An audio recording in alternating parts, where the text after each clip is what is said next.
The hall smelled of cedar smoke and something sweeter underneath. A resin, burned only at the turning of the civic year. Callum Reyes knew this because the cultural attaché had pressed a small laminated card into his hand at the gate.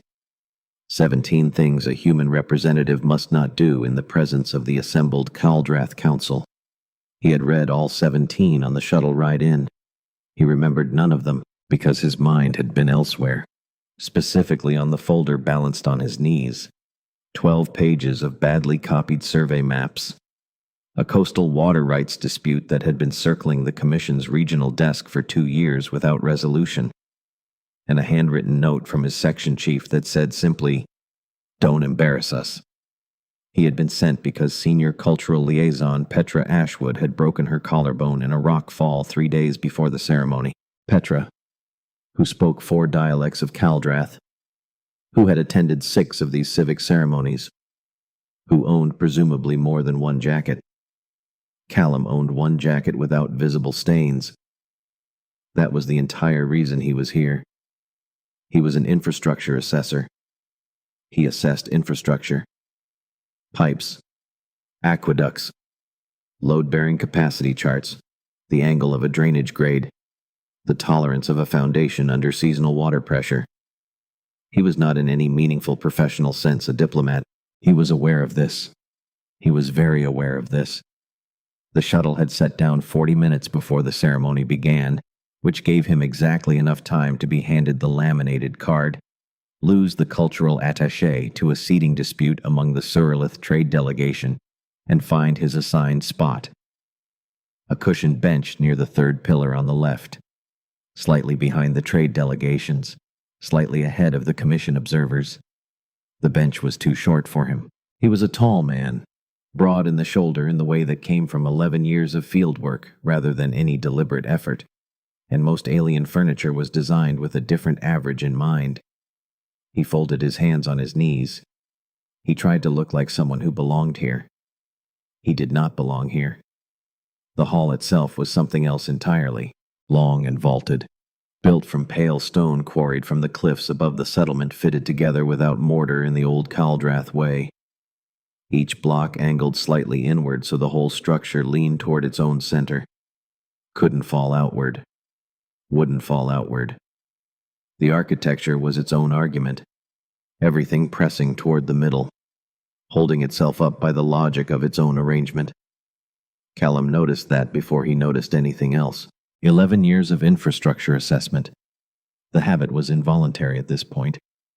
Banners hung from the ceiling beams, deep blue shot through with silver thread, the civic color of the coastal Caldrath. The floor was polished to a shine that threw back his reflection as a dark smear whenever he looked down. He tried not to look down. 200 people approximately. Half of them Caldrath. Deep teal-gray skin, black hair, amber or gold eyes that the species carried as a standard feature, dressed in layered coastal formal. Overlapping panels of fabric in shades Callum couldn't quite name. The other half were off-world representatives, a Suralith trade delegation in copper-tinted exoskeletal dress armor, 4 humans in commission gray besides Callum himself, a pair of Orish observers in the far corner standing very still, watching everything with their 4-lens eyes. The Suralith smelled faintly of hot metal. The Orish smelled of nothing at all. Callum sat, folded his hands, listened to an opening recitation in old coastal Caldrath that bore only a passing resemblance to the standard dialect he had learned from the Commission's language module. He picked out nouns here and there: passage, record, cycle, water. The sea's measure. He didn't understand most of it, but he understood the room, the quality of attention in it. Collective, held, like a breath nobody wanted to release. Something real was happening here. Something that mattered to the people performing it. He could appreciate that without understanding the words. He had always been good at reading rooms. Ellen had called it his superpower. Said it with exactly enough irony that he could never tell if it was a compliment. You read rooms, Callum, just not people. He pushed the thought away. Filed it in the same place he filed most things that surfaced without warning in quiet moments. Not now. The queen entered after the third recitation. She came through the side entrance, not the main doors, a deliberate choice, some piece of protocol Callum had no key for. No processional music, no attendants within arm's reach, just the queen of the coastal Caldrath crossing 30 meters of polished stone floor. Deep water gown, black hair pulled back and pinned with a worked silver clasp, amber eyes that were level and slightly cool. She was striking. Callum acknowledged this the way he acknowledged that the ceiling vaulting was remarkable craftsmanship, a piece of information about the world. His eyes collected it. His mind noted it. What caught him was something else. She paused, just a fraction of a second, at the edge of the light that fell from the high windows. In that fraction of a second, she looked tired, not weak, not uncertain, tired. In the specific way of someone who had been carrying something for a long time and did not intend to put it down, who had decided somewhere along the way that putting it down wasn't actually an option, who had made peace with that. Mostly, he knew that look. He had seen it in his own mirror for 3 years. Then she was past the light, across the floor, settled into the ceremonial chair at the center of the dais. Her face was composed again, professional, present. The room breathed. Callum went back to trying to follow the ceremony. The formal reception began about 40 minutes after the ceremony itself. The hall rearranged, benches cleared to the walls. Servants moved through with trays. The traditional civic drink, a pale amber liquid in worked copper cups, slightly tart, made from a fermented coastal fruit. Ceremonially significant, the briefing packet had said, safe for human metabolism. Representatives mingled. Toasts were translated in at least 3 languages. The Surlith delegation presented a carved mineral case to the head of the Civic Council, which seemed to go over well. Callum took a cup from a passing tray and went to stand near the third pillar. He had decided it was his pillar. He had been sitting at it for 2 hours. It was familiar. It was as close to home as anything in this hall was going to get. He was not especially good at receptions. He was good at listening, which was not the same thing as being good at talking to people at parties. But it was the skill he had, so he used it. He stood, he listened, he watched. He absorbed context the way he absorbed context on a new survey site. Passively, comprehensively, without forcing it into premature conclusions. What he absorbed over the following 20 minutes, the council members moved in clusters. The oldest cluster, 4 men and 2 women, all north of 60, all wearing the heaviest formal panels, stayed near the dais, didn't circulate, territorial marker. Callum read it as such. Queen Vale moved through the room independently, no attendants within arm's reach, stopping at each delegation for what appeared to be a precisely calculated amount of time. Long enough to be respectful, short enough to be efficient. She spoke to the Surlith for 4 minutes, the commission observers for 3, the Orish for 6. The Orish were apparently important. Various Caldrath council members for intervals that Callum suspected tracked some internal ranking system he had no access to. She had not yet come near the third pillar. He was not waiting for her to. He was watching the room. He noticed the cup at minute 7 of the reception, a side table near the east wall, set slightly apart from the main service, covered with a single cloth. 1 copper cup, a small ceramic jug beside it. No tray. No serving staff hovering nearby. Just the cup and the jug, sitting at an angle that suggested deliberate placement rather than accident, positioned so they were not obviously visible from the main flow of the room, but visible from the dais, and from the path Vale was taking through the space. Callum looked at it, looked away, looked back. The pipe at the wrong angle. The valve turned 3 degrees off true. The load-bearing column shimmed with material that didn't match the original build. Wrong placements told stories. He had been reading wrong placements for 11 years. This one was in the wrong place. He watched the room more carefully after that. Specifically, he watched who noticed the cup. Most people didn't. It was placed well enough to be below the threshold of casual attention. You had to already be looking at the east wall with some purpose. One person was Council Elder Tarveth. silver-threaded hair, the kind of still-contained posture Callum associated with people who were waiting for something, not anxiously, patiently, the patience of someone who had made a decision and was now waiting for it to execute. Tarvith glanced at the side table twice in the span of 3 minutes. The second glance lasted half a second longer than the first. Callum watched where Vale was in her circuit of the room. She had finished with the Orish observers. She was working her way along the east side, which was incidentally the side with the table. Callum put his own cup down on the nearest flat surface. He started moving. Not fast. Fast would have attracted attention.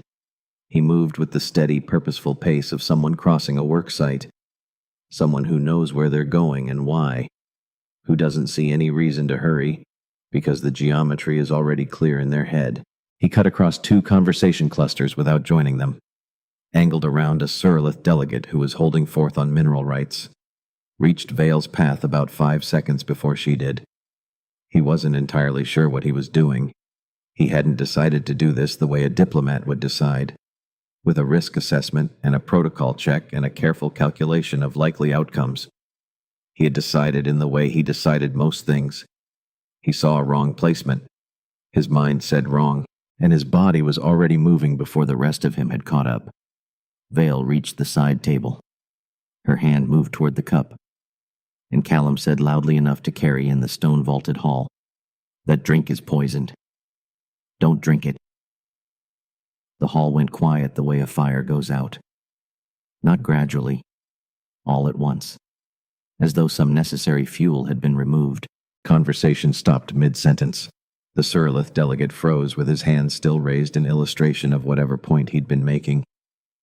Somewhere near the back a cup was set down on stone, very clearly, in the sudden silence. Vale froze. She had not yet touched the cup. Her hand was perhaps 4 centimeters from it reaching. Then she went absolutely still. Not the stillness of fear, the stillness of a mind moving very fast while the body waited for instructions. He had seen that quality of stillness in highly competent people when something unexpected entered their field. She was processing. Her amber eyes moved to him, and Callum had the sudden, clear, somewhat uncomfortable awareness that he was standing in front of the queen of the coastal Caldreth in a hall full of 200 people having just shouted at her, and that he was an infrastructure assessor from a regional commission office who had been sent here because he owned a jacket. One jacket, without visible stains. He held her gaze anyway. He was committed to the wrong placement now. Who she said in accented but precise standard. "Are you Callum Reyes, Survey Commission Regional Infrastructure Assessment?" He paused. "I'm sorry for the disruption. I may be wrong." Another pause. "I don't think I'm wrong." Her eyes moved. To the cup. To the side table. Across the room. A single sweep. Calm. Comprehensive. He saw the moment her gaze landed on Tarvith, because for a fraction of a second her expression changed in a way that was small, private, entirely unreadable to him.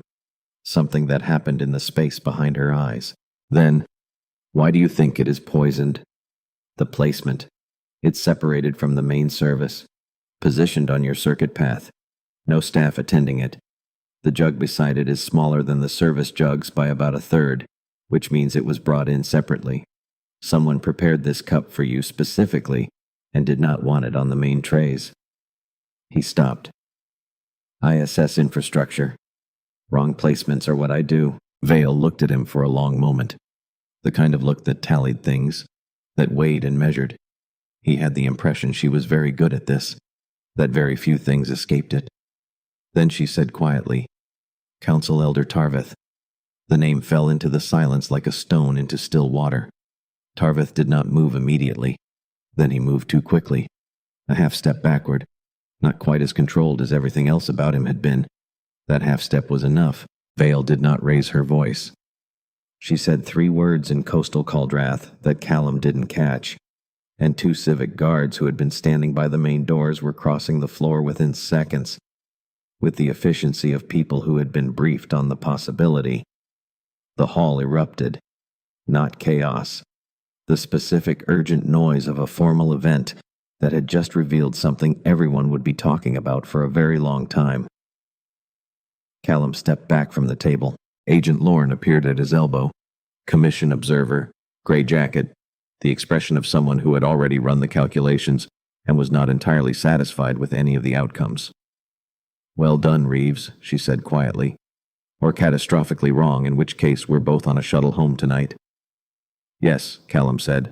"I know." They tested the cup. 17 minutes for the civic chemist to confirm what the test strips had already suggested. Those 17 minutes happened in a side room off the main hall. Callum sat in a chair and answered questions from the head of Vale's security, who had still not introduced himself and whom Callum had categorized entirely by the way he looked at everything as a potential threat. "Compound is a slow-acting vasoconstrictor," the chemist said, reading from her strip results.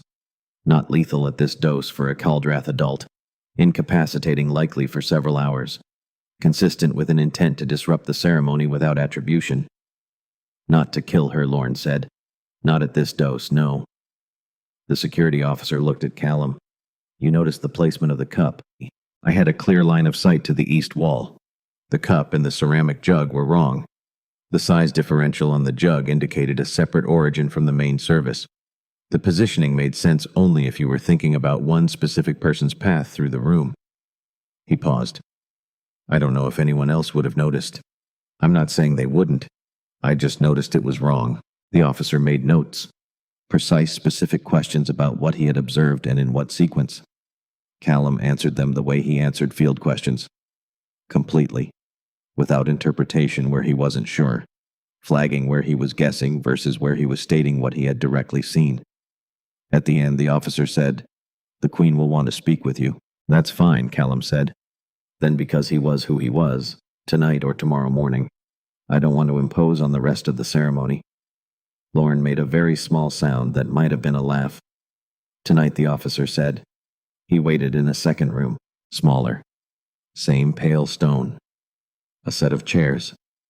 The lamp in the corner put out a steady amber light that reminded him of the light in his apartment on survey layover days. The particular quality of illumination in a space that was functional rather than designed for living. He waited 25 minutes. He spent them the way he spent waiting, going back over the sequence, what he had seen, what he had inferred, where the inference could have been wrong. He found 2 points where he had been working from assumption rather than direct observation. The intent behind the cup's placement. The identity of who had placed it. Both had turned out to be correct. Which didn't mean the reasoning had been airtight. He would have made the same call again. He might have been wrong and he would have made the same call. Because the cost of being wrong was embarrassment, a shuttle home tonight, a note in his file, and the cost of being right and silent. Vale incapacitated for hours. A civic ceremony disrupted at the moment of transfer. Tarvith unpunished. A room that looked fine from the outside while something was wrong at its center. He had lived in a room like that for 3 years. He knew exactly how much that cost. The door opened. Vale came in without attendants. She had changed from the deep-water gown into something slightly more practical. Still formal. Layered panels in dark blue and gray fitted close to her shoulders and falling to the knee. Hair still pinned with the silver clasp. She moved the way she had moved in the hall, without unnecessary performance. Direct. Callum stood, not sure if it was the right protocol. He did it anyway. "Sit," she said. Then, as though she heard something in the word, "please," he sat. She took the chair across from him, settled into it, and looked at him. The amber eyes were very clear in the smaller room's light. Up close, the teal gray of her skin had a faint iridescence under the lamp, a quality of light and biology together. He noticed it, moved on. "Reyes," she said. "Callum Reyes, infrastructure assessor." "Yes. You were sent because your liaison broke a collarbone." He blinked. "I asked for background on every representative when I received the guest list," she said. "It is useful to know who is in a room." She paused. "I had assessed you as unlikely to be relevant to the evening's proceedings." "That was a reasonable assessment," Callum said. I'm not relevant to most evening's proceedings. Something moved in her expression. Not quite a smile. The territory adjacent to one. And yet he agreed. She was quiet for a moment. The kind of quiet that had something in it. Not absence. Processing. He got the impression she had already made a decision and was settling into the shape of it. What you saw, she said. The placement of the cup. Can you teach it? He considered. Probably not as a technique. It's a habit from fieldwork. You notice things that don't fit the pattern of how a place is supposed to be arranged. The cup didn't fit. I couldn't have told you why it mattered exactly until I'd thought about it for a few seconds. But the wrongness registered first. He paused. I've been doing infrastructure assessment for 11 years. I spend a lot of time in places where the wrong thing in the wrong place means someone gets hurt. I think it makes you sensitive to displacement. Displacement, she repeated. Yes. And you acted on it. I didn't. He stopped. Reconsidered. I didn't have a plan. I moved because the movement made sense and thought about the specifics while I was moving. That's not a skill I'd recommend as a protocol. No, she said. But it was effective. She looked at him steadily. You shouted at me. In the middle of a civic ceremony. In front of 200 people. You raised your voice and told me not to drink. I did. Did you think about what that might cost you diplomatically? Professionally? Not before he said. Not before she echoed. And now the expression was something he found harder to read. Not the formal composure of the ceremony. Not quite the adjacency to a smile. Something between assessing and wondering. The expression of someone who had encountered a variable they hadn't accounted for, and were deciding what to do with it. You were not briefed on the political situation within my council. I was briefed on the water rights survey and on not embarrassing the commission. No political context. No, so you had no reason to act. I had the reason that someone was going to drink a cup I thought was wrong. She looked at him for a long time after that. The lamp shifted the iridescence in her skin when she moved. A quiet shimmer. Nothing dramatic. Just light and biology. Council Elder Tarveth, she said finally, has been formally opposed to my administration since my 3rd week in office. He represents the northern fishing Keth, the Sureth Keth, whose traditional migration routes have been affected by the new coastal water management protocols. Protocols my mother's administration began. Mine has continued. His opposition has been formal and legitimate for 2 years. She paused. Tonight was not that. No, he miscalculated the dose. The chemists believe he intended disruption, not harm. That will matter in the civic hearing. She paused. It is also possible he miscalculated how well I would be watched. I wasn't watching you specifically, Callum said. I was watching the room. The distinction interests me, she said. Most people who attend these events watch me. You were watching the room. That is how you saw the table. He thought about it. The room is the context. You're in the room. But the room is larger than you. If you only watch the center, you miss the edges. Yes, she said quietly. That is exactly right. He did not mean to stay as long as he stayed. The survey maps for the coastal protocols. He knew those files. Had done some of the secondary assessment work 3 years ago. He explained it the way he explained field problems. Without editorial. Just the data and what the data said. The sedimentation patterns in the Sureth Keth navigation corridors.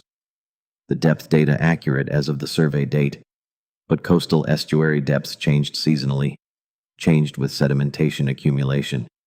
If the maps were accurate and the corridors had shifted, both things could be true. And both things together were the problem. That's a solvable problem, he said. She looked at him with the expression that meant she was waiting for more. Not politically solvable, maybe, but technically solvable. You could run a real-time depth survey of the navigation corridors with seasonal variation data, overlay it on the migration route records. If the depth discrepancy is within the Commission's margin of tolerance, you don't need revised maps. You need seasonal advisory data. If it's outside tolerance, you have grounds for a formal protocol review. He paused. The commission would conduct this survey if someone asked them to through the right channels, with the appropriate documentation, with a scope defined clearly enough that they couldn't deflect it into a general coastal study that takes 4 years. Another pause. I could help you draft the request. I know the relevant documentation formats. She looked at him for a moment with an expression he couldn't entirely read. You came here tonight, she said, to attend a ceremony you didn't understand in a language you don't speak because your colleague broke a bone. Yes, and you are now offering to help draft a survey request that would require you to remain in this settlement for some period of time. I have the survey file for the coastal protocols already. I need updated sedimentation data from your coastal records office and probably 2 or 3 days to draft the scope properly. I'm assigned to the regional office through the end of the quarter, if your section chief approves.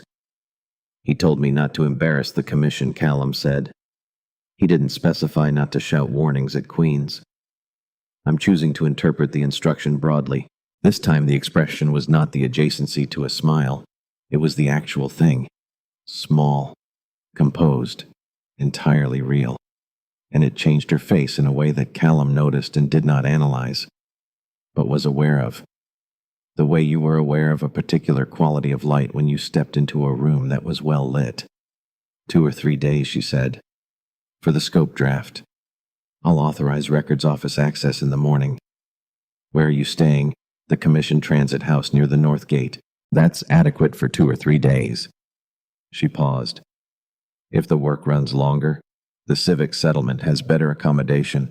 I'll arrange a standing request. She stood. He stood with her. Thank you, Callum Reyes. You don't need to thank me, he said. I just noticed a wrong placement. She looked at him. In the lamplight, the iridescence in her skin shifted again.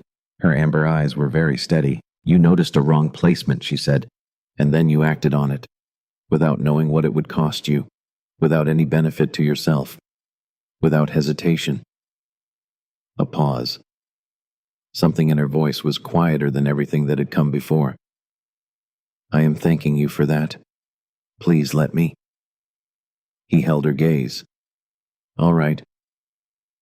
He didn't go back to the transit house immediately. He stood for a while in the outer corridor of the civic building. Stone walls, no banners, just the pale quarried rock and the sound of the settlement outside going about its evening. A city continuing to function because that was what cities did regardless of what had just happened in the hall at its center.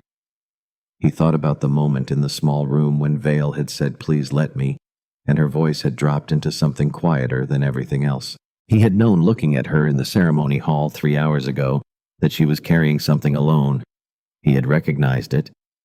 The specific weight of a person doing important work, without anyone who could hold the other end of it. He hadn't expected to still be thinking about it. Outside, the settlement's canal caught the last of the evening light. The tide was doing what tides did. Its slow, invisible work of shifting and measuring and resettling. Callum stood in the corridor for another moment. Then he walked back toward the transit house, the folder under his arm, the laminated card still in his jacket pocket. 17 rules he hadn't managed to memorize, none of which had turned out to matter. He had 2, maybe 3 days. He would start on the scope document in the morning. He always started with what the data said. The data arrived at 7 in the morning. Marin delivered it personally, young, 27 maybe, the kind of organized that went past professional into something closer to devotion. The way she held the transfer chip said this matters before she said a single word. She placed it on the terminal desk, squared it precisely to the corner. 3 years of coastal sedimentation monitoring, she said, continuous logging, tidal cycle intervals. The Queen authorized full access this morning. Thank you, Callum said. Marin nodded once, turned to leave, then stopped. The logging format is non-standard, she said without turning around. Caldrath coastal records use a split entry system, 2 columns per interval. Most off-world readers try to average them. Pause. Don't average them. Then she left. Callum looked at the chip, then at the terminal, then at the door she had just walked through. He spent the morning reading, not skimming. Reading, the way he read everything that mattered. Slowly, in sequence, without jumping to conclusions before the data told him where to jump. Marin was right about the format. 2 columns per interval cross-referenced against tidal position and seasonal temperature gradient. If you averaged them, you got a number that looked reasonable and meant almost nothing. If you read them correctly, you got a picture. The picture took him until early afternoon to assemble, and when it was assembled, he sat back and looked at what the data was telling him. 11%. Sedimentation increase in the Surat-Keth navigation corridors, measured from the date the new coastal water management protocols took effect. 11% above the pre-protocol baseline, within normal coastal variation range. No flag triggered, no report generated, no alert sent to anyone, because 11% was fine, except 11% was fine if you were measuring sedimentation in the abstract, if you were tracking it as an environmental variable, if you were writing a report that would go into a file that would sit in a records office on a transfer chip delivered at 7 in the morning by someone who squared it precisely to the corner of the desk. 11% was not fine if you were navigating a fishing vessel through a corridor where the original safety markers had been set before 11% of the sediment arrived, where the markers said the depth was one thing, and the actual depth now at the shallow sections was something measurably different, not dramatically different, enough for 3 vessels to have passage problems in 18 months. Callum stared at the data. The Commission's survey maps were accurate. He knew those maps. Had done some of the secondary assessment work 3 years ago. The methodology was sound. The measurements were correct. As of the survey date, which was before the protocol change, which was before the 11%. So the maps were accurate. And the Surat-Keth were right that the maps didn't describe what they were navigating in. And the Commission was right that their data was correct. And nobody was wrong, and 3 boats had run aground. He sat with that for a while. This was the kind of problem that didn't have a villain, which meant it had persisted for 2 years without resolution, because without a villain, nobody knew which direction to be angry in, and without a direction, nobody moved. He pulled up the scope document template, started writing. He was careful with the scope, narrow enough to be actionable, broad enough to capture the seasonal variation data that would make the results useful past next month. He noted the sedimentation trend, the corridor depths, the specific sections where the maps diverged from current conditions, where the divergence fell within the Commission's established tolerance margin, where it didn't. He did not editorialize. The data said what it said. His job was to make it legible. He sent a note to his section chief that evening. Short, factual. He explained what had happened at the ceremony, explained the survey scope, explained he was staying 2 or 3 days with the Queen's authorization. He expected to wait. The section chief replied in 4 hours. You did right, Reyes. Finish the scope. Callum read it twice, then folded it into his notes file and went back to work. Day 4. Water Committee. 12 people in a workroom, long table, a window overlooking the settlement's southern canal, the light coming in at an angle that turned the water outside into something silver and slow. Callum sat at one end with the scope document and the sedimentation printouts. Vial sat at the center of the table. Not the head. The center. He noticed that. The committee was a mix. Civic engineers, coastal wardens, 2 elected representatives from the Surat-Keth, the Northern Fishing Keth. They looked at Callum the way people looked at commission representatives when they had learned through experience to be careful. He understood that look. He didn't take it personally. He laid out the findings. Clearly, without argument. This is what the data shows. This is where the maps are accurate. This is where seasonal variation creates a practical divergence. This is what a proper survey would look like. This is how long it would take. The Surat-Keth representatives asked him 3 times in 3 different formulations whether the Commission would actually conduct the survey or simply accept the request into a queue that would not move for 4 years. Each time Callum said the same thing in different words. He would write the request with language that created a specific obligation, a specific timeline. If the Commission's regional office failed to meet the obligation, the civic settlement would have formal grounds to escalate through the regional council. He would make the escalation pathway explicit in the documentation. He would make it impossible to ignore without generating a paper trail that made the ignoring visible. The third time he said it, one of the Surath Kath representatives, a woman who had come in with her arms crossed, uncrossed them. Small thing. Significant thing. After the meeting, when the room had mostly emptied, Vale remained at the table. She was reviewing the seasonal depth comparison page, the one that made the divergence clearest, the one that showed in 2 columns and a trend line exactly why 3 boats had run aground. She didn't look up immediately when Callum began gathering his notes. "This is good work," she said. "The data was already there. I just organized it." She looked up. "The organization is the work." A pause between them. The canal outside moved. Silver and slow. "The committee has agreed to formally request the survey," she said. "I'll send the request to the Commission Regional Office by the end of the week, with your scope language for the mandate citation." "Good. You'll be gone by then." He had not quite thought about it in those terms. But she was right. 2 to 3 days. This was day 4. The scope was done. There was no formal reason for him to remain. "Unless there's more that needs doing," he said. She looked at him. The thorough look. The one that tallied things. "The Tarveth hearing is in 9 days. Your testimony will need to be formalized. The Civic Record Office can take a written statement, but the hearing format prefers a present witness. My section chief approved the extension if I need it. 9 days is more than 2 or 3. I know how to estimate time," Callum said. "I also know when an estimate was based on incomplete information." The late afternoon light came through the southern window and caught the canal water outside. Threw a shimmer of reflected light across the workroom ceiling. "The civic accommodation is better than the transit house," she said, "for an extended stay. I'll authorize the standing request." "You don't have to do that." "No," she agreed. "I'm doing it anyway." Day 5, evening. Records office. Marin had gone home.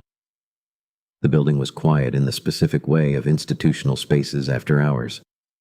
The hum of data terminals, the distant sound of the settlement outside, the occasional footstep from a corridor that turned out to go nowhere relevant. Callum was working at the main terminal, pulling the drainage grade analysis the civic engineers had requested as a follow-on to the scope document.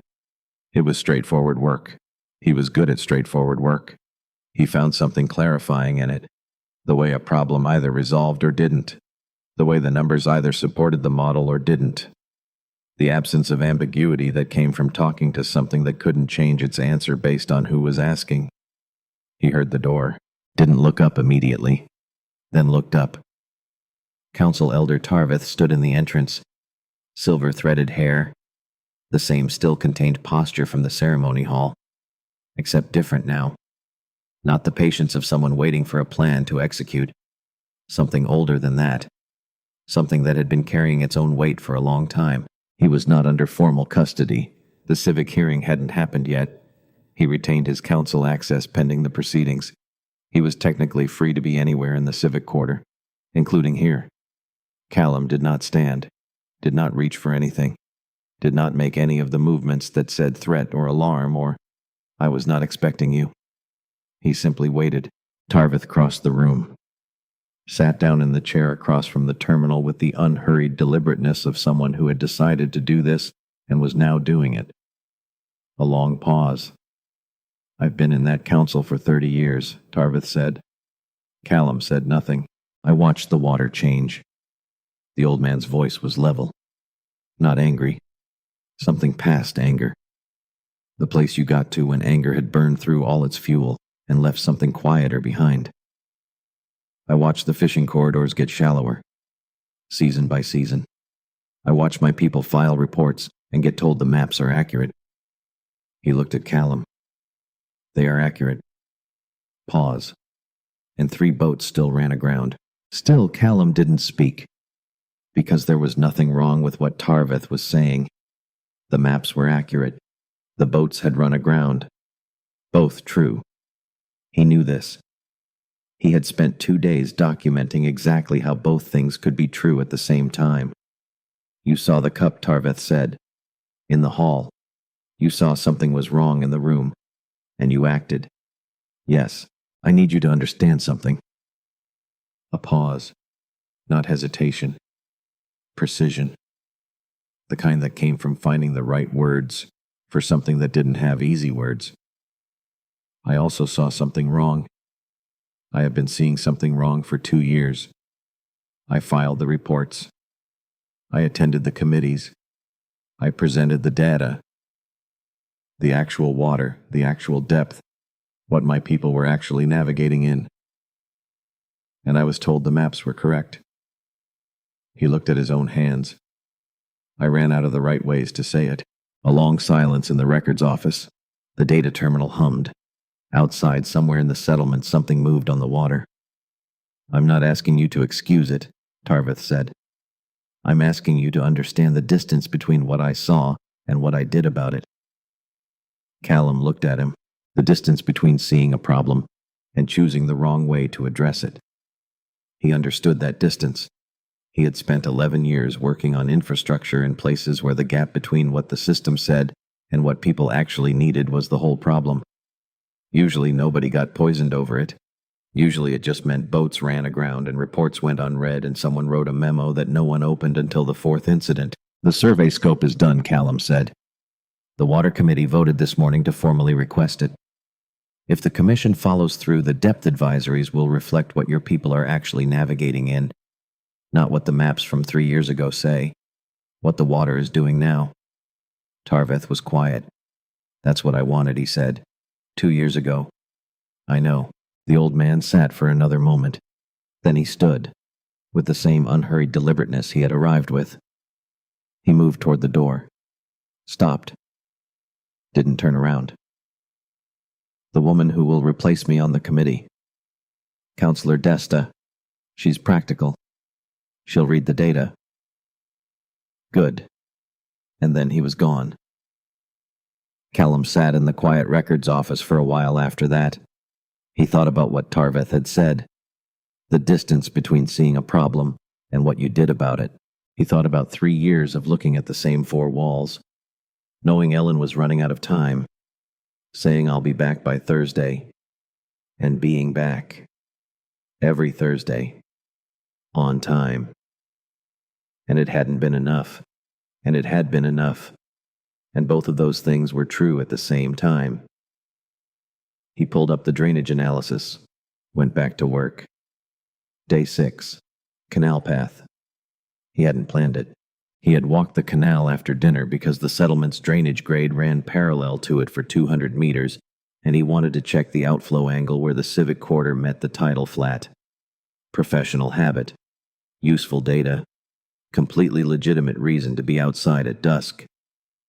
He was approximately 40 meters into his entirely legitimate canal observation when he heard footsteps behind him, Vael, and an advisor. A tall Caldrath man with the patient expression of someone whose job description included a great deal of patient waiting. They were mid-conversation. Then they reached Callum's position. A brief practical assessment by all parties. The advisor peeled off. Not rushed. Not conspicuous.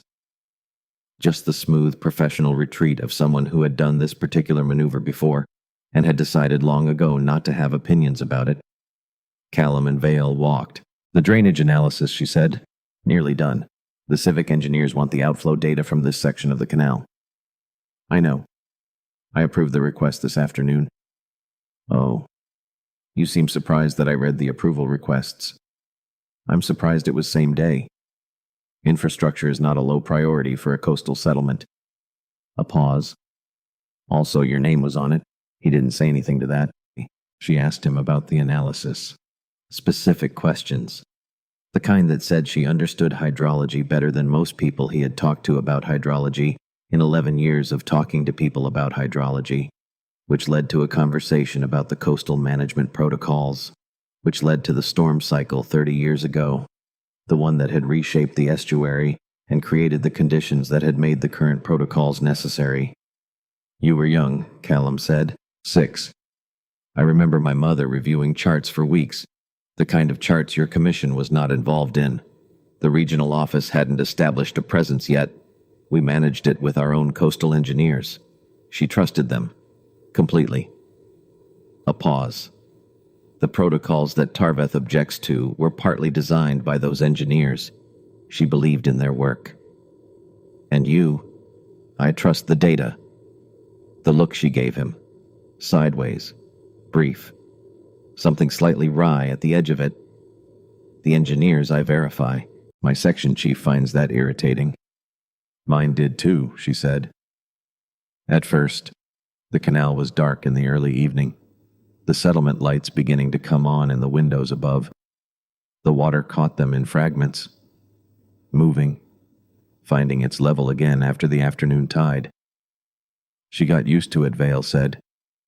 He heard the shape of what was in that phrase, the before and after of it, the at first that implied a period of time that had ended. She must have been very precise, Callum said. She was. Quietly. And then after a moment, I miss her very much. Not past tense exactly. Not the definitive past tense of someone who was gone. Something more complicated. The present tense missing of someone who was still there but no longer reachable. He walked beside her and didn't fill the silence, because silence sometimes was the right shape for what was in it. After a moment, she came back from wherever she had briefly gone. How much longer for the drainage analysis? 2 days. Maybe 3. After that. He had been thinking about after that. There's a coastal protocols review the commission has been deferring, he said. No formal start date. The sedimentation data I've collected would be directly applicable. If I stay through the quarter and set up the review baseline, the follow-on team would have what they need to actually finish it. She was quiet, looking at the water. 6 weeks, she said. At minimum. Your section chief approved 12 days. He'll approve 6 weeks if the work is real. He paused. The work is real.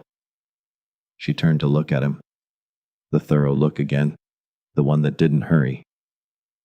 Tell me about them sometime, she said. Your reasons. He almost didn't understand what she meant. Then he did. Yes, he said. All right. Day 9. Civic Record Hall. Smaller than the ceremony hall. Plainer. Limestone walls. No banners. A raised platform for the hearing panel. Rows of seating that filled slowly as the morning came in through the high clerestory windows. Callum sat in the witness section beside Lorne, who had rearranged her own schedule to be present and had told him this with the tone of someone conferring a significant favor while pretending to do nothing of the kind. In 21 years attending Caldrath civic proceedings, she said quietly, I have never seen a hearing for a sitting council member. Is that good or bad? For the council member. She glanced at him. Bad. A pause. For you. Depends how your testimony reads. His testimony read as far as he could tell the way testimony was supposed to read when the person giving it had nothing to hide and understood that the difference between what you saw and what you concluded was not a technicality, but the entire point. He stated what he had seen. In sequence. He was precise about inference versus direct observation. He was asked twice whether he had prior knowledge of the political situation within the Caldrath Council. Both times no. He was asked whether he had had contact with the Queen before the ceremony. No. Then the questioning officer asked what had prompted him to cross the room and issue a warning to the sovereign of a foreign nation. A wrong placement, Callum said. The officer asked him to elaborate. He elaborated. The cup and the jug on the side table, the separation from the main service, the size differential indicating separate origin, the council members' glances, the alignment with the Queen's circuit path, what he had inferred from those observations, clearly noted as inference, which had turned out to be correct, which did not mean the inference had been airtight at the time. So at the moment you issued the warning, the officer said you were acting on inference, not confirmed fact. Yes. And if the inference had been wrong, I would have embarrassed myself in the commission and disrupted the ceremony, and the cup would have been ordinary and everyone would have been uncomfortable. That was the cost of the alternative to acting, and you judged the cost of not acting to be higher. The cup was in the wrong place. A pause. The panel of 3 conferred briefly. What made you look at the cup at all? Callum thought about it. The table was wrong. It didn't belong in the room the way it was arranged. I look for things that don't fit the pattern of how a place is supposed to be. It's what I do. On the far side of the room, Tarvith sat with his hands folded and looked at the floor. The hearing lasted under an hour. Tarvith accepted a formal censure. 12-month suspension from council duties, not full expulsion. 30 years of service, and the dose had not been lethal in intent. Both were weighed. Afterward, Lorne walked with Callum toward the exit. The morning had gone further along while they were inside. "How does the Queen feel about that outcome?" Callum asked. Lorne looked at him. "If she has feelings about it, they're not in the public record." A pause. "She hasn't objected to the terms." Day 10. Morning. Records office.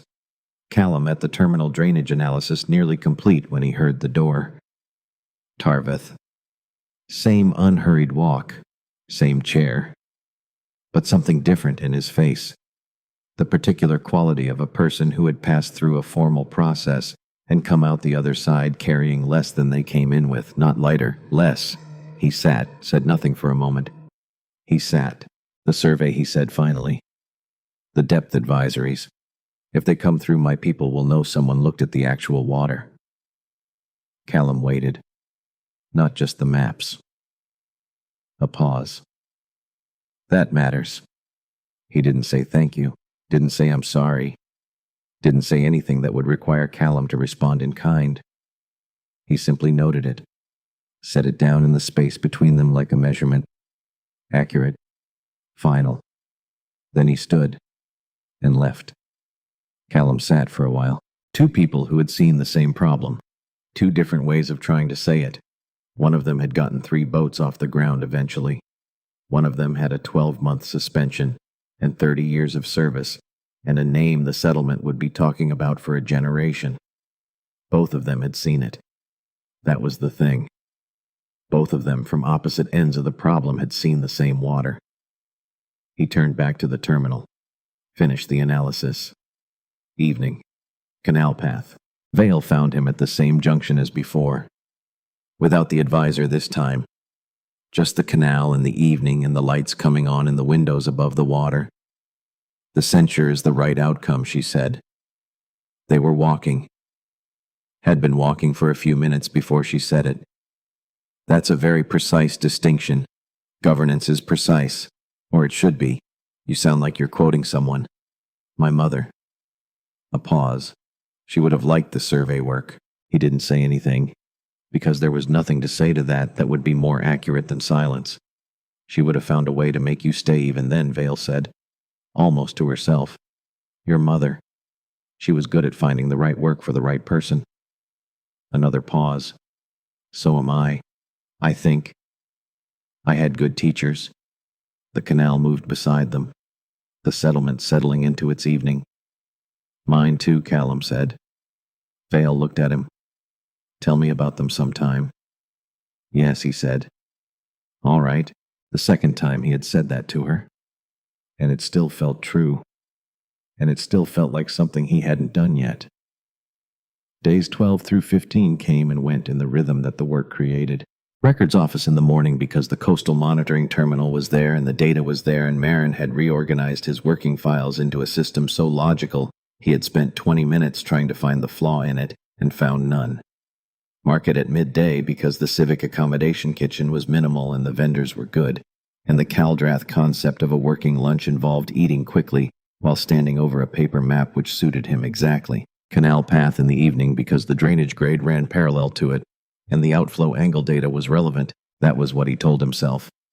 Marin had stopped explaining her filing system to him, which meant she had decided he understood it, which was in the specific economy of Marin's communication approximately equivalent to a formal welcome. Lorne came by on day 13, stood in the doorway of the records office, looked at Callum at the terminal, looked at Marin cross-referencing sedimentation logs at the adjacent desk, looked at the organized stacks of coastal monitoring printouts, the annotated survey maps, the 3 empty coffee cups that had accumulated because Caldrath coffee was stronger than commission standard, and Callum had not yet calibrated his intake.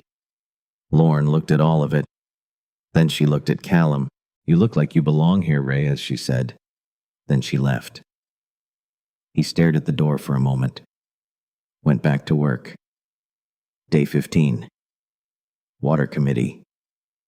The formal survey request had been drafted, reviewed, and approved in the Queen's administrative offices. It would go to the Commission regional office by end of week. Vale mentioned this at the end of a meeting about something else entirely. The way you mentioned a fact that had been settled and simply needed to be noted for the record. Then you'll be gone by then. Not a question. A calculation stated aloud. Unless there's more that needs doing, Callum said. She looked at him. The hearing required your presence. The drainage analysis the engineers requested took longer than 2 or 3 days. Yes.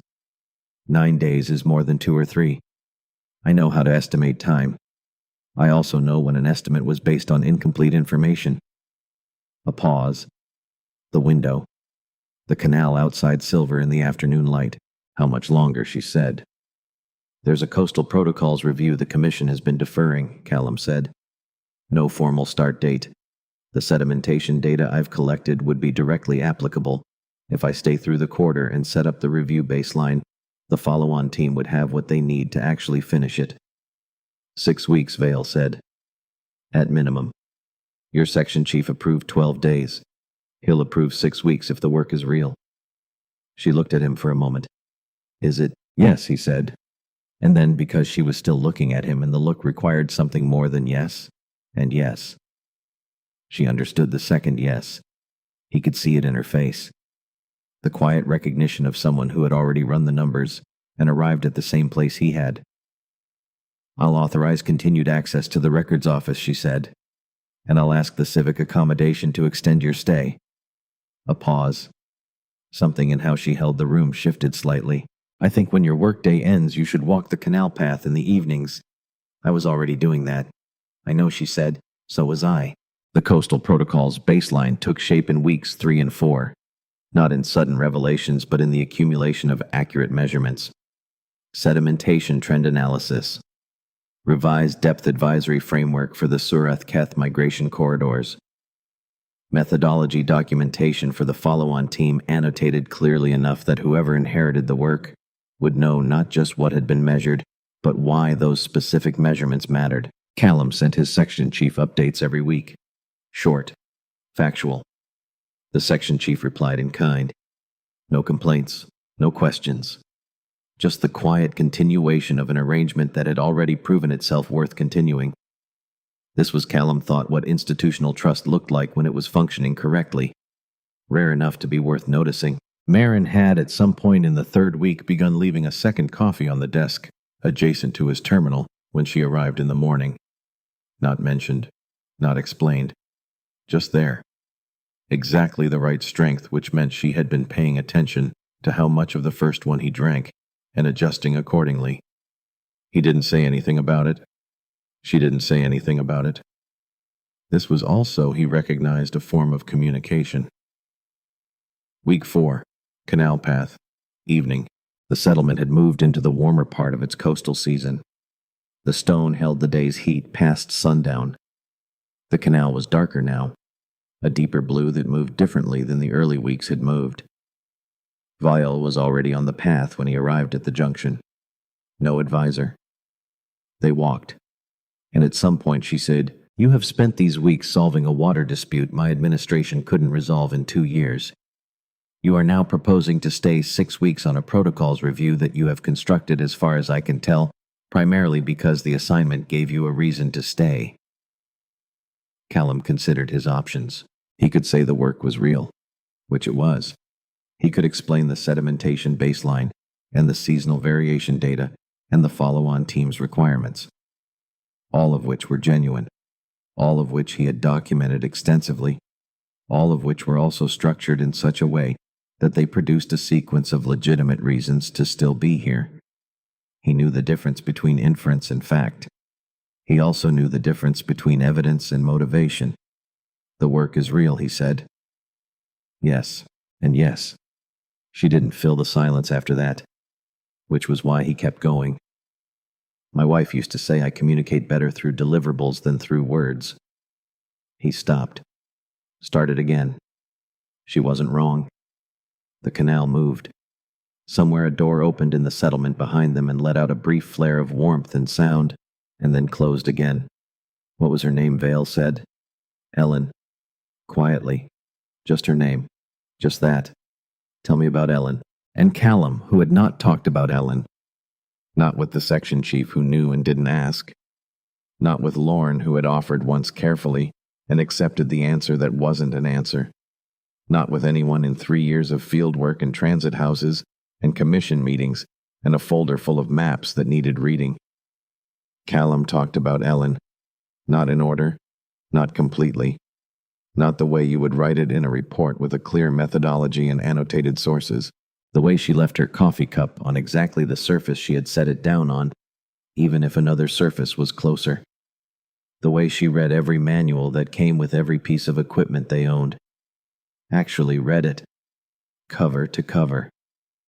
And then remembered what was in it months later when the thing broke. The particular quality of her attention when she was listening. How you knew she was listening because the rest of the room seemed less important while it was happening. The month in the field when she was running out of time and he was saying, "I'll be back by Thursday," which he had been. Every Thursday. On time. Filed reports. Clean hands. "I was there at the end," he said. "I got back in time." A pause. "But I was an infrastructure assessor about it. For a long time." Vale walked beside him and didn't say anything. Didn't offer the template response. Didn't reach for the shape of comfort that fit the situation rather than the actual texture of it. She just listened. With the particular quality of attention he had seen in her face in the small room after the ceremony. The kind that made the rest of the room less important. When he was done, she was quiet for a moment. Then, "My mother is still alive." He looked at her. "She doesn't know who I am anymore." The canal moved. The illness came quickly. By the time I understood what was happening, she had already stopped recognizing my name. I learned to govern from someone who no longer remembered teaching me.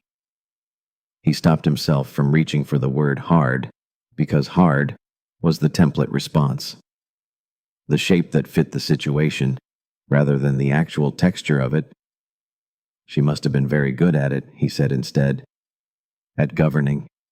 At teaching. For it to have taken."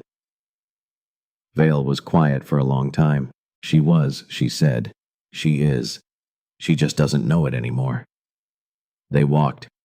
The canal made its sound. The settlement lights held steady in the water below. "Practical complication," Vale said after a while. "What?" "There's a concept. In Caldrath. My advisors translate it as practical complication. A situation in which two things are both true, and neither one cancels the other." He waited. "Like the survey maps," she said. "Accurate as of the survey date, and insufficient for what people actually need to navigate." "Yes, like the work you're doing here. Real. And also a reason to stay." "Yes." A pause. "The water. The lights. Like carrying someone you've lost," she said quietly, and beginning to look at the world again. Both true. Neither one a betrayal of the other. Callum stood very still. Because that was it. That was exactly it. The thing he hadn't found words for in 3 years of looking for words for it. The reason Thursday had never felt like enough, and also the reason he had kept showing up every Thursday anyway. Both true. Neither one canceling the other. He had been doing infrastructure assessment on his own grief. Looking for the wrong thing. Looking for the point where one truth ended and the other began, as though they were separate structures that couldn't both stand in the same place. They could. They had been. He just hadn't read the placement correctly until now. She looked at him. The amber eyes clear in the canal light. Steady in the way that things were steady when a person had decided to look at them directly and not flinch. "Stay," she said. He looked at her. "Not for the survey." "Yes," Callum said. "All right. Month 3. The revised depth advisories for the Surath-Keth navigation corridors were issued at the beginning of the tidal season. Formal document, commission letterhead, specific measurements, specific sections, seasonal variation data included as supplemental advisory for each identified shallow point, not a map revision, a seasonal supplement, accurate in the way that the original maps were accurate and also sufficient for what people were actually navigating in. Both things. Councillor Desta came to the Water Committee meeting in month 3. She had replaced Tarveth's position on the committee. Practical, precise, with the specific quality of attention that suggested she had been watching how things worked for a long time and had decided she was done watching and would rather start fixing. She read the depth advisories, carefully, the way Callum had noticed Vale read everything, not for summary, for what the actual numbers said. When she was done, she set the document down on the table. I am satisfied, she said, that the commission engaged with the actual problem, not enthusiastic, not relieved, satisfied, in the specific way of someone who had been waiting for a specific thing and was now noting that the specific thing had arrived. The meeting continued. Afterward, Callum walked back to the records office. Marin had already filed the committee notes. Second coffee was on the desk. He sat down, looked at the screen, felt something settle. Not loudly, not dramatically, just settle. The way a foundation settled when the load was properly distributed, when the structure was doing what it was designed to do, when the weight landed in the right places and stayed there. He had spent 11 years assessing infrastructure. He knew what settled felt like. Month 4. Vale proposed the Coastal Water Management Review Framework to the Regional Council. 3 pages of documentation citing the survey scope, the sedimentation analysis, the depth advisory implementation, and the outcome data from the first tidal season of revised navigation. The 3rd page listed contributing research. His name was on it. Callum Reyes Survey Commission Regional Infrastructure Assessment. Contributing analysis and baseline methodology. He read it twice in the records office while Marin filed things nearby, and the coastal monitoring terminal ran its continuous quiet logging in the background. The section chief's message arrived the same afternoon. Well done. I expected embarrassment. This was not that. Callum read that twice too. Then he wrote back. No, it wasn't. 2 words. Entirely accurate. He folded the message into his notes file and looked at the window. Outside, the canal was doing what it always did. Its slow work of moving water from one place to another, measuring the depth of things by what passed through them. The follow-on team arrived in month 13. 3 commissioned surveyors, 2 of them recently certified, one of them veteran enough to have the particular quality of skepticism that came from inheriting other people's work and finding it inadequate. She did not find this work inadequate. She found it according to an account Callum heard secondhand from Marin, who had heard it from the civic engineer who had been in the team's first orientation meeting, the most thorough survey prep package I have ever inherited. He sat with that for a moment. Thorough. So that whoever came next would not have to start from the wrong place. So that the map would describe the water that was actually there. Month 14. The civic year turned again. Same cedar smoke. Same resin burned at the same interval. Same pale stone hall with the same quarried blocks fitted together without mortar leaning toward their own center, holding themselves up by the logic of their own arrangement. Same deep blue banners with silver thread. Same polished floor throwing back reflections as dark smears. Callum still tried not to look down. Somewhat successfully. He stood near the dais. Not at the 3rd pillar. The 3rd pillar was where someone stood who had been assigned a bench and had not yet figured out whether they were in the right room. He was not that person anymore, had not been for some time. The civic settlement had at some point in the middle months stopped being a survey site and become something else, closer to home. He was still working out the implications of that. The hall filled. Off-world representatives, Caldrath council members, trade delegations, the Orish observers in the corner, with their 4-lens eyes watching everything with the same quality of attention they had always brought to these events. The Suralith, smelling of hot metal. The commission observers in gray. A different team this year. People who hadn't been there 14 months ago and had only heard about the cup from the incident report. Callum had become apparently something of an incident report. He was trying to feel neutral about this. Then the side door opened. No processional music. No attendants within arm's reach. Vale crossed the hall in the deep water gown and the silver clasp and the amber eyes that were reading the room rather than performing for it. The way she always walked. Without unnecessary performance. Direct. Considered. The way a person walked when they had made their peace with the weight they were carrying and had decided to keep carrying it because it was theirs and it mattered. She reached the edge of the light from the high windows, and she paused. Just for a fraction of a second, as she had paused 14 months ago. Except this time she did not look tired. Not the tired of someone carrying something alone. She looked like a person who had chosen to keep carrying something, who knew why she was carrying it, who had at some point in the past year located the weight correctly, felt it shift from something that bore down into something that held steady, still present, still there, but different. The ceremony began. Callum didn't understand most of it. He understood more than he had a year ago. A year of language modules and Marin's patient corrections, and the particular education of living in a place until it stopped being foreign. He caught nouns now, verbs sometimes, the shape of the sentences if not always the content. Passage, record, cycle, water, the sea's measure. Some things he had always been able to hear. The reception, servants with trays. The pale amber civic drink and worked copper cups. He knew what it tasted like now. Slightly tart. The fermented coastal fruit. He had read that in a briefing packet 14 months ago. Now he knew it because he had drunk it at 3 separate civic functions. He took a cup from a passing tray. There was no side table near the east wall.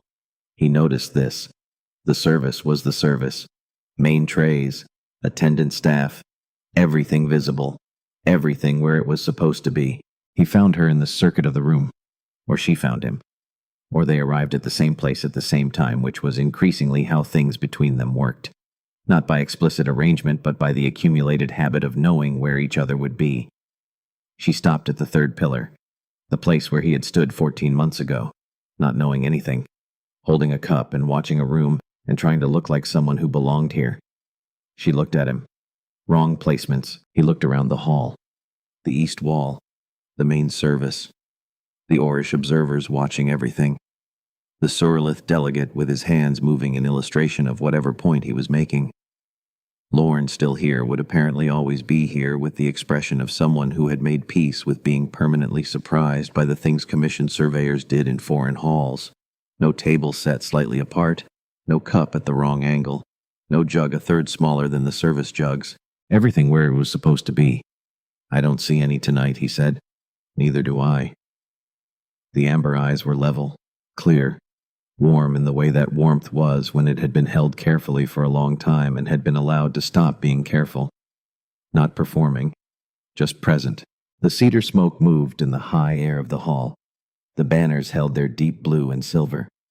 Outside the canal began the slow work of the tidal turn, the invisible shift that happened twice a day, water moving from one depth to another, the whole system adjusting to a new equilibrium. Callum Reyes stood in a hall he had come to by accident. 14 months ago he had been given a folder and a note that said, "Don't embarrass us," and a laminated card with 17 rules, and a bench that was too short for him, and a seat near a pillar that was not his pillar. He had embarrassed no one. He had also done something considerably more than not embarrass anyone. He had seen a wrong placement. He had moved. He had drafted a scope document that created a specific obligation. He had talked about Ellen for the first time in 3 years, while standing beside a canal in a settlement that was not on any commission regional map as a place where a person might stop being lost. He had found it anyway. He looked at Vale. She looked back. "Shall we?" she said, and they moved through the hall together. The stone vaulted overhead, each block angled slightly inward, the whole structure leaning toward its own center, holding itself up by the logic of its own arrangement, everything pressing toward the middle. Everything finally in the right place.